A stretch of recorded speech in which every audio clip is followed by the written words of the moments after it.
Alors. Donc, le manga L, on y va.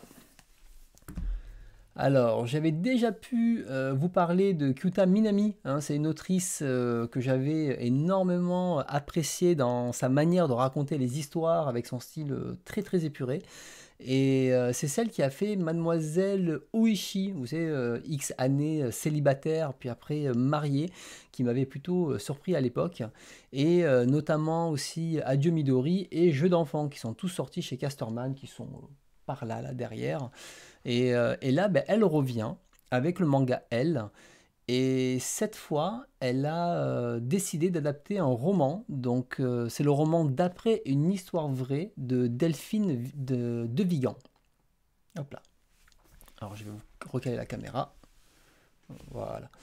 Et donc c'est un prix qui a, enfin c'est un livre qui a obtenu quand même un prix, le prix Renaudot et le prix Goncourt des lycéens en 2015, et qui a aussi été adapté au cinéma par un réalisateur un petit peu controversé. Donc on va pas s'attarder là-dessus, mais en tout cas voilà, c'est une œuvre qui a plu, qui a marqué. Alors je ne connais pas l'œuvre originale, donc je ne l'ai pas lue et je pourrais pas la comparer dans cette chronique. Donc je vais vous parler de ce manga comme si c'était une adaptation qui se suffit à elle-même en fait, sans spécialement la comparer avec, le comment ça s'appelle avec l'œuvre originale. Alors de quoi parle ce manga? Donc on suit Yu, une écrivaine à succès qui, suite à la sortie d'un ouvrage inspiré sur le suicide, enfin ouais, le suicide de sa mère, et en fait, fort de ce succès, ben, elle va recevoir des lettres de menaces pour son histoire, et elle se retrouve ben, confrontée en fait à la page blanche, et elle n'arrive pas à écrire son prochain roman. Et voilà, donc on la voit, elle est ici. Et donc elle va rencontrer une jeune femme lors d'une séance de dédicace, qui est ici, qui est donc une jeune femme qui s'appelle Elou, assez insouciante, et toutes les deux, elles vont nouer une relation amicale, voire amoureuse, assez profonde. Et petit à petit, en fait, Eru va tout doucement ben, s'immiscer un petit peu trop dans la vie de l'écrivaine, au point d'avoir une emprise sur elle. Alors, je ne savais pas trop à quoi m'attendre en lisant ce manga.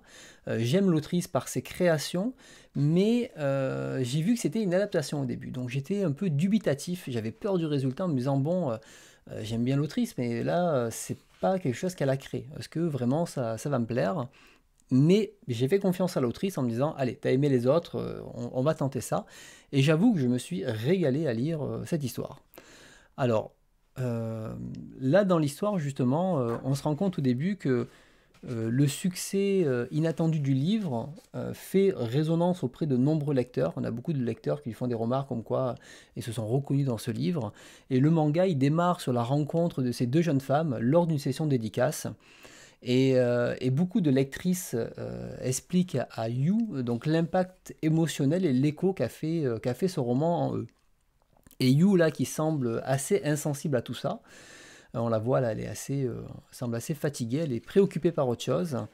Et au fur et à mesure, on va voir que de son état mental en fait, et la jeune Elou, le rapprochement entre les deux personnages se fait ben, tout en finesse et développe en fait une dépendance affective au fur et à mesure que l'angoisse de Yu augmente.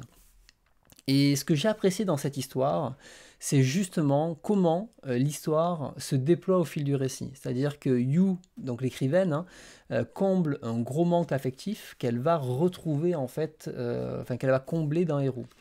Et l'écrivaine, elle est bloquée et angoissée, et elle va beaucoup se reposer sur elle, parce que en fait, l'autre fille la soutient à fond en fait. Donc du coup, elle lui donne de l'énergie et elle lui apporte un soutien sans faille.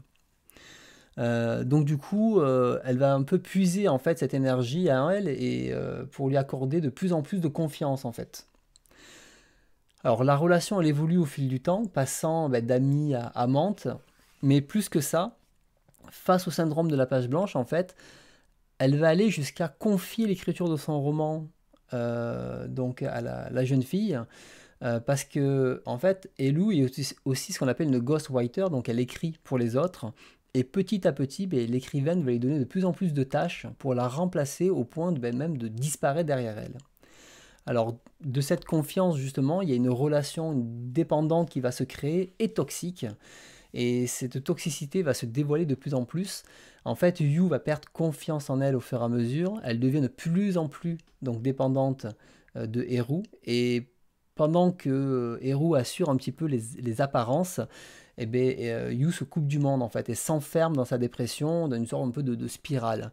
Et surtout, Elu a de plus en plus de comportements inappropriés dans des situations banales en fait, parfois un peu d'agressivité, des comportements enfin, très surprenants en fait. Donc, et ce qu'il y a, c'est que elle accepte, Yu, donc l'écrivaine, accepte petit à petit ces débordements parce qu'à la fois elle n'a pas l'énergie d'aller contre et parce qu'en fait ça se fait au fur et à mesure. Et d'une relation anodine, on se retrouve à voir étape par étape comment cette relation devient toxique. Et derrière, en fait, l'histoire de ces deux femmes, elle se relève bien plus profond parce qu'en fait, le manga aborde aussi l'impact que peut avoir un roman sur son public, le décalage qu'il y a entre un auteur et son public, mais aussi la toxicité des lecteurs qui sont prêts à envoyer des lettres de menaces et de plus en plus menaçantes pour un livre en fait, parce que juste elle a raconté les derniers instants de sa mère. Donc voilà, des personnes qui se permettent de faire ça. Et justement, dans le récit, il y a le doute. Est-ce que c'est Eru qui envoie ces lettres ou est-ce que c'est vraiment des lecteurs excédés qui le font? Donc ça, voilà, ça, je ne dis pas plus là-dessus, mais en tout cas, le doute s'installe à un moment. Bien sûr, le manga parle aussi en sous-texte de les problèmes d'inspiration des auteurs, de leur isolement lors de la création, du syndrome de la page blanche et du syndrome de l'imposteur. Donc autant de tard en fait qui fait que les personnages sont en proie au doute, puisqu'après oui, un grand succès comme ça, c'est compliqué de rebondir parce que les attentes sont très hautes et est-ce qu'on est prêt, enfin on peut réussir à faire ça. Et on le sait même dans le manga, quand il y a un auteur qui a eu un énorme succès, automatiquement l'œuvre d'après est toujours décevante. Même si elle est bien, elle est toujours décevante. Ou on ne laisse pas sa chance à l'œuvre, ou derrière on va immédiatement critiquer. Je généralise, hein, bien sûr. Les gens gentils qui viennent sur cette chaîne ne font pas ça, je le sais. Et bien sûr, l'autre thématique que j'ai déjà abordée, c'est les relations toxiques, la manipulation et comment elles s'installent insinueusement dans une relation. Donc voilà, donc ça, ce sont vraiment les thématiques de l'œuvre. Mais l'histoire, en fait, s'amuse à perdre le lecteur entre la réalité et la fiction. Et déjà, se pose la question sur l'œuvre originale, c'est-à-dire dans l'œuvre originale, on ne sait pas si c'est une œuvre méta ou si elle est réelle, enfin, est-ce qu'elle est inspirée, est-ce qu'elle est fictive, donc elle joue beaucoup là-dessus. Et là, on le ressent aussi dans le récit. Et là, Yu, donc l'écrivaine, va se perdre dans sa propre réalité et manipule en fait la perception des lecteurs en fait. Et cette frontière est de plus en plus floue à tous les niveaux. Et en fait, pardon. Et en fait, voilà, à un moment même, il y a un échange sur le fait que comment une histoire peut paraître vraie, comment une histoire est vraie, parce qu'il y a toujours une partie fictionnelle, et c'est assez intéressant, c'est que du coup, ça discute de la construction d'un récit. Là, on voit par exemple un moment de colère de la jeune fille qui se blesse, et justement de se dire, mais en fait, toutes les œuvres sont fictionnelles, parce que même si tu la retranscris, il y a toujours une part de fiction dans une œuvre, même si elle se veut basée sur une histoire réelle. Et je me suis retrouvé en fait captivé par l'œuvre, à vouloir comprendre et démêler le vrai du faux. Je ne vais pas plus loin parce que c'est pas le but. À démêler le vrai du faux, le tout porté par un style très aéré que l'on connaît de l'autrice. Et donc du coup un style qui est très clair, très simple, très agréable à lire, je trouve. La narration prend le temps de poser le décor et l'ambiance et les relations justement d'amis à amantes. Tout ça c'est fait sans aucune vulgarité, sans aucune connotation sexuelle, et l'autrice elle est très forte pour représenter ces moments. Donc oui, c'est un manga qui se tient en tant qu'œuvre, puisque c'était la première question que je me posais. Et si c'était pas mentionné comme une adaptation, je l'aurais même pas vu en fait, parce que je trouve que voilà, elle apporte un récit complet. Et à la fin, ben, l'autrice apporte quelques infos aussi sur son adaptation personnelle. Elle a changé la fin, par exemple, ou quelques éléments comme le personnage de Elou, c'est pas exactement le même. Mais voilà, elle a apporté sa propre vision du récit, ce qui fait que ben, l'histoire de Delphine de Villan, pour ceux qui aimeraient aller plus loin, ben, fait que ça propose une histoire un petit peu différente et une fin alternative. Euh, donc voilà, donc la fin par contre va rester ouverte pour ceux qui n'aiment pas du tout ça, mais comme dans le roman, même si comme je disais elle est différente.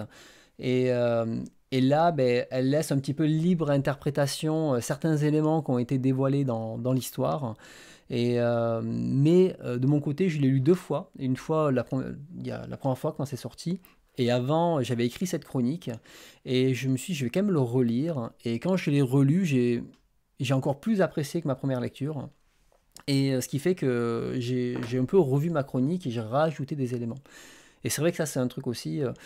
Souvent, je fais des chroniques avec une lecture, alors qu'en vérité, il faudrait que je lise deux fois pour vraiment faire une chronique complète. En tout cas, voilà, ça, c'était une très bonne lecture. Elle, moi, je vous le conseille. Je vous dis pas qu'il faut le lire en version physique. Je pense pas que ce grand format soit justifié spécialement pour ça. Il aurait sorti dans un format moyen, ça aurait été très très bien. Mais bon, c'est la collection Pika Graphique comme ça. C'est dommage qu'il fasse pas plusieurs formats. Je trouve que même c'est un peu gros bloc pour pas grand chose entre guillemets. Donc n'hésitez pas à faire la version numérique si vous le souhaitez. Et donc du coup, voilà, du coup moi je vous conseille vivement cette lecture. Voilà, c'était mon avis sur Elle, un gros one-shot, un gros bébé. Moi, je suis content de l'avoir dans ma collection parce que les one-shots, ça me dérange pas de les acheter. C'est les séries longues aujourd'hui, je fais la course. Enfin, je fais la chasse aux séries longues. Mais c'est vrai que je trouve que le format n'est pas spécialement adapté à l'œuvre. Alors, euh, je regarde un petit peu vos commentaires. Donc, c'est cool, ça donne envie de ce côté-là. Donc, ça fait plaisir. Euh, Donc tout à fait. Alors, je lis un petit peu vos commentaires, hein. Donc voilà, surtout les personnages que tu crées prennent vie. Oui, il y a beaucoup d'auteurs qui disent ça justement, que les personnages prennent vie et qu'en fait, ils ont plus de même prise sur leur personnage, dans le sens où ben, c'est logique qu'ils fassent ces actions-là et que derrière, ils n'ont pas le choix en fait de faire ces actions-là, quoi. Donc ça, c'est assez intéressant quand les auteurs disent ça, je trouve. Bon, mais cool, Alisa, si ça peut te plaire. Après, c'est une fin. Enfin, il y a plein d'histoires racontées, mais il y a encore des zones d'ombre, de doute dans certains trucs. Quand je dis fin ouverte, c'est pas ça s'arrête au milieu. Il y a une finalité, mais c'est pas une finalité qui répond à l'intégralité de toutes les questions. Donc voilà. Et non, je ne l'avais pas acheté en numérique parce que déjà, ça fait longtemps qu'il est sorti. Je l'avais acheté à sa sortie. À ce moment-là. Mais c'est vrai que ça, typiquement, maintenant, je pense que j'achèterai en numérique. Là où je me fais encore avoir en physique, c'est que comme c'est un volume, je me dis, ah, c'est bon, c'est un volume, je prends. Mais en fait, ça fait beaucoup de un volume. Et surtout là, en grand format comme ça. Et je pense qu'il y a des picas graphiques. Il y a les chances que je les prenne plutôt en numérique en premier. Et si vraiment j'ai adoré, je pourrais toujours me les prendre en physique à ce moment-là.